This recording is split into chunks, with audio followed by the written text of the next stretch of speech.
I wanted to say, seriously, thank you for making it here, because I know your flight was canceled. Yes. You were in Rochester? Rochester, exotic. I was vacationing. No, I know. A lot of sunscreen.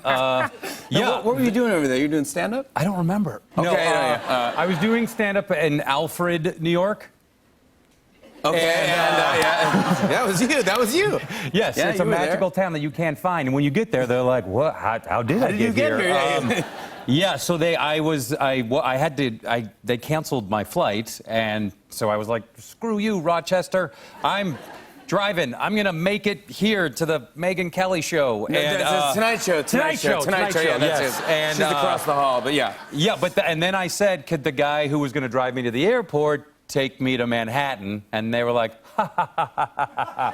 And so I said, "I'm calling an Uber," and I put in Manhattan, and the Uber laughed at me. And so I called the driver and I said, "Can you take me to Manhattan?" And he was like, "Yeah." So he didn't say that Uber company, and he was amazing because the weather. Wait, so you really took an Uber here? Yes, for real. and he was an amazing driver. It was like we're in a video, like an Xbox One X game called Forza Albany, and you couldn't see 50 feet in front of you. So it was raining, yeah. Yes, and I swear he kept stopping for Mountain Dew Code Red, and is that what he liked? Yes, and I kept going, and I kept having to pee because I'm in my 40s, and he was like, "I'm fine, bro," and really, he got me. What was his here. name? His name is Chris Costello, and he was the best Uber driver I've ever had. And hey, he got you here tonight, Chris. Man, we brought a photo. Yeah, let's show him. There he is. This is your photo. This is you and Chris Costello. Thank you, Chris, for having. Thank you. Thank you, buddy. Thanks, Chris. Yeah. Thank you for getting Joel here. We really appreciate that, Chris. Yeah, of course. I didn't talk to him at all. Yeah. And you didn't give him 5 stars, did you? No, I just gave him like 2 stars. And I was like, that is fantastic. I was like the great. Yes, I gave him all the stars you possibly could. How long is that ride? That's like. It was about 6 hours. I rode in the front seat. And we talked. You talked his ear off. You made it worth your while. Oh, we're friends. You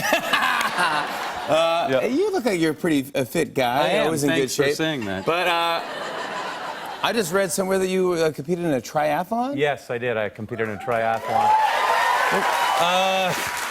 That seems like I couldn't do any of that. You could compete in this one because I was in the celebrity division.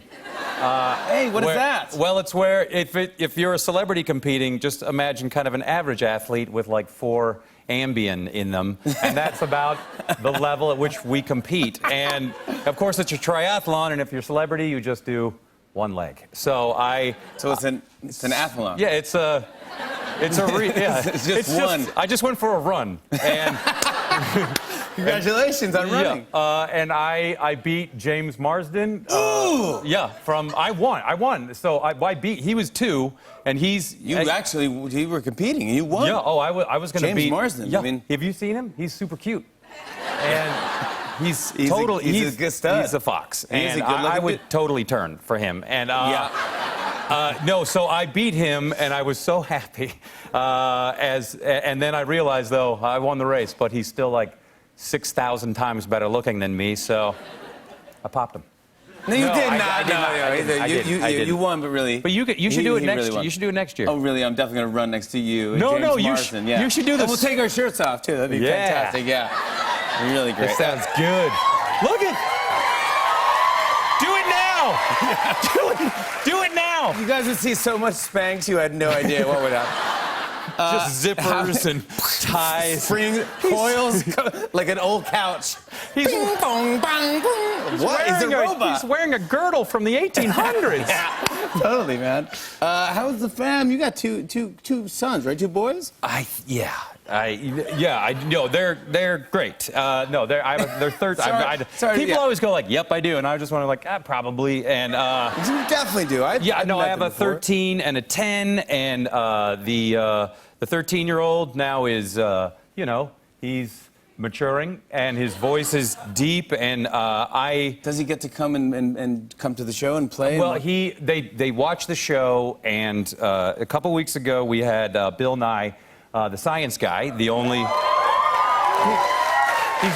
here. Yes, no, it was really great. And we had a bit where he pretended to go back in time and change the name of the show from the Joel McHale Show with Joel McHale to the Penis McHale Show with Penis McHale. And yes, it's highbrow. We're gonna win a lot of awards. Yeah. And, so I came home that after it aired, and my 13-year-old was like, "Hey, Penis is home." Penis Right McHale in his is home. wheelhouse. That's Yeah. right in the 13-year-old's wheelhouse. Oh, like the penis- and my wheelhouse, too. Yeah. That makes me laugh. I love it, man. Oh, and every morning he's like, "Dad, I mean, not Dad, Yeah. Penis Dad, are you gonna have a cup of coffee? I can get you that penis." And so, Oh, it's so sweet of him.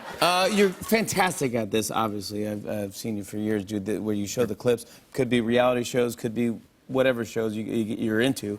But it's great, it's funny, it's fantastic. I want to show a clip. Here's Joel McHale in the Joel McHale Show. Take a look at this. Basketball, a sport that tests the limits of human agility and coordination.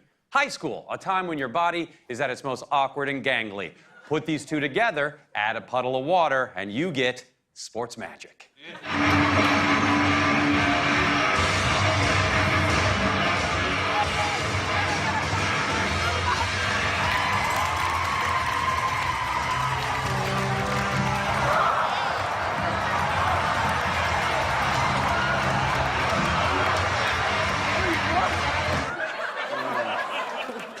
Honestly, I expected more from the Clumsington High School Flaylin White guys. Joel McHale, everybody. Thank you. His new show is streaming now on Netflix. On and on and on. I said, and it's on and on and on.